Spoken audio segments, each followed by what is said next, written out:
What's going on, everybody, and welcome back to this channel. In today's episode, we are going to be working on the BMW, trying to pull the rear end out of that thing. Gabby won't be helping because she is lame. Let's get going.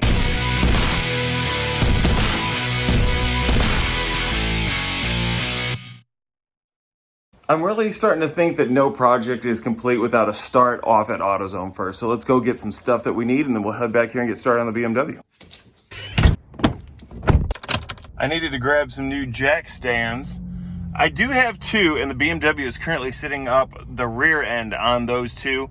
I had four, and I know that Drew has them, but he says that he does not.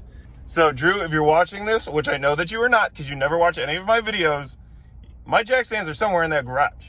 Out here underneath the car, I got it all the way up on jack stands. I was a little nervous at first. I had to look to see where to put them because I know where the jacking points are, but there's not really a spot marked for where to put the jack stands. But looking online, as I always do, it talks about how if you jack, since it's a unibody, if you jack up right next to it, you can go ahead and then put it on those jack points. Up here, this is a little bit different, if you can kind of see, than mine is, where it only has 4 bolts, which makes it really easy. All right, so we tried to get the bolts off up here because for some reason, this exhaust is all one piece. As you can see, that didn't turn out too well. They all snapped off. Any other one that I went to immediately started rounding off. This one here is like half the size of what it originally started at. So decided I was gonna try and cut this out, but as you can see, that's not going too well either because there's so much limited space here around this. I took the grinding wheel and went up in between them and got it halfway around here. Looks like we got it almost all the way around here with the Sawzall, but then it just keeps banging off of this side here. And then the blade will sometimes get caught inside the pipe and then shoot the blade back out. So it's all kinds of danger zone underneath here, hoping to get this thing off. And then we're just gonna have to weld it or splice it back together because this has to come out, at least at this point, for us to be able to get the drive shaft out and to be able to drop this transmission so we can fix it. Like, why would you not put flanges? Right, Gabs? Why would you not put flanges? I'm cold. Okay, so we're talking about the car here and my concerns. No one really cares about you and your feelings. Can you feel things in your toes? You can't? That means you should be working and not sitting on your butt. You're not telling me anything I can do. I've had you plug and unplug this multiple times. I've given you plenty. As you can see, I got a jack set up here. I tried to get these off. It seemed like they were moving, and then I realized there is, if you can see those, there's nuts back behind it. So it's a bolt and a nut setup. This is actually pretty similar to what we had on the S550 Mustang. So I'll probably just do like I did there, where all I had to do was remove these 3 right here rather than messing with all this. So 3 of these bolts will have to come off so I can pull out the drive shaft. To be able to get to the back of the nut, though, I have to remove the transmission brace, which kind of sucks, but the transmission's got to come out anyway. So I went ahead and I grabbed this floor jack here, and I got it propped up there. That way it'll help support this thing in place, and then we can go ahead and start getting this out of here. Haven't fully gotten the exhaust out yet, but if you guys look down here, we were able to yank out that hanger so it hangs down enough that we can get in through here and work.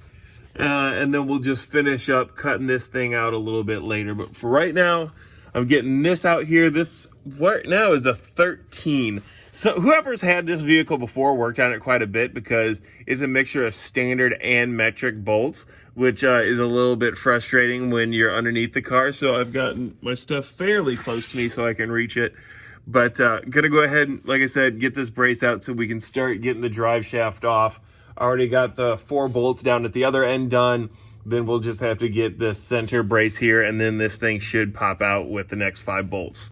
Finally, after working on this way longer than what I should have, the drive shaft is out. It's another 2-piece. So we're gonna toss this back here, out of the way, because we're not gonna need it here until we go to put the trans back in. I was thinking taking out the rear end, but I feel that I'm gonna need both my jacks to do that. So I'm thinking I might see what I need to do to tackle removing the transmission. It might be a little bit more involved than what I want to do at this current moment in time, but I guess we'll see. Then I can get Gabs out here to help me. I should be able to move this clip here and slide this linkage out. Then this should slide forward. Just gotta make sure I can get to all these bolts here on the transmission. And we should be good to take her out. I just gotta see if I can get to everything from where I am.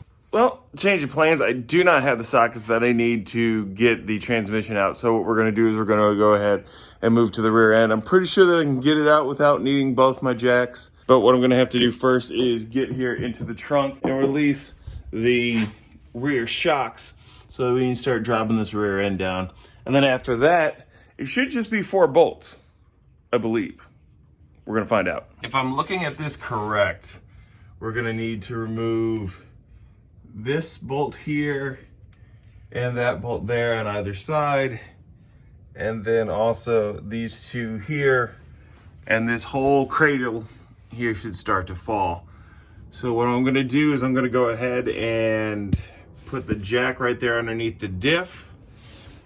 Not that I think it's truly gonna help. And then I'm gonna start here on the outer edges and then kind of reach in here and try and slowly lower it the best I can without crushing myself. So wish me luck. We have the rear bolt out here, which now in hindsight, I think I probably should have taken out the front bolt because then I wouldn't have to put my hand up in an area that is going to then collapse upon me. So hindsight is 2020, but we got both rear bolts out.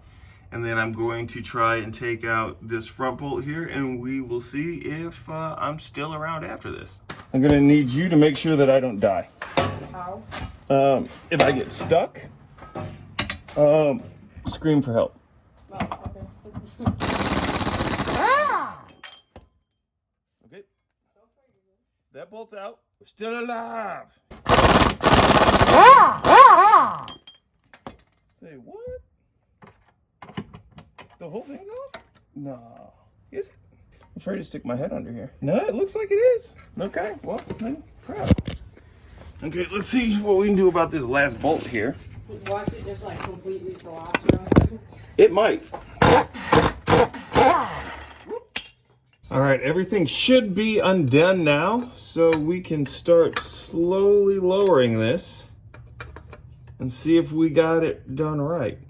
If so, this should slowly start dropping down. Ooh, and it did not. Okay, I believe that I got it now, so we should be good. I'm gonna go ahead and start lowering down the jack and see what happens. Ooh, there she go. It is balanced surprisingly well. As everyone can see here, we have the rear end out of the vehicle. Diff is down sitting on top of the jack. All of our suspension is free. I got some cables here that I did loosen that were sitting inside these little boxes here. So I got those loose on both sides, so those are free. I do need to disconnect them as well as these brake lines before I can pull the whole thing out. So I got quite a bit done here today with the car. Didn't get the trans out, which I wanted to. I didn't have the right bits to pull it out. We do have the rear end free from the vehicle. Just need to disconnect the brakes and we can pull that out. So the next time we are here, probably gonna either be working on the transmission or we're gonna have the diff out and we're gonna be welding that up. As soon as we get it welded up, then we'll go ahead and we'll attach the rear trailing arms that are over there somewhere on the table, and we'll start getting that back in because that'll finish up the rear end. We already have the coilovers, we already have our dual brake caliper set up ready to go. We just need to run the brake lines for it. So it's coming along fairly quickly, even though it kind of doesn't feel like it to me, but we will have this done pretty soon, and then we can move on to something else. Thank you guys for tuning in. If you guys are new to the channel, make sure that you hit the subscribe button and hit the bell notification down there so you don't miss any of the stuff that we have coming up with the BMW, with the RTR, or the F-150. And eventually we'll get around to the Mini. I know everybody keeps asking me when we're gonna do something with the Mini. It's coming, trust me, it'll get here eventually. Again, thank you guys. Make sure to give me a big thumbs up. I really appreciate it. It helps the channel out. Until next time, peace.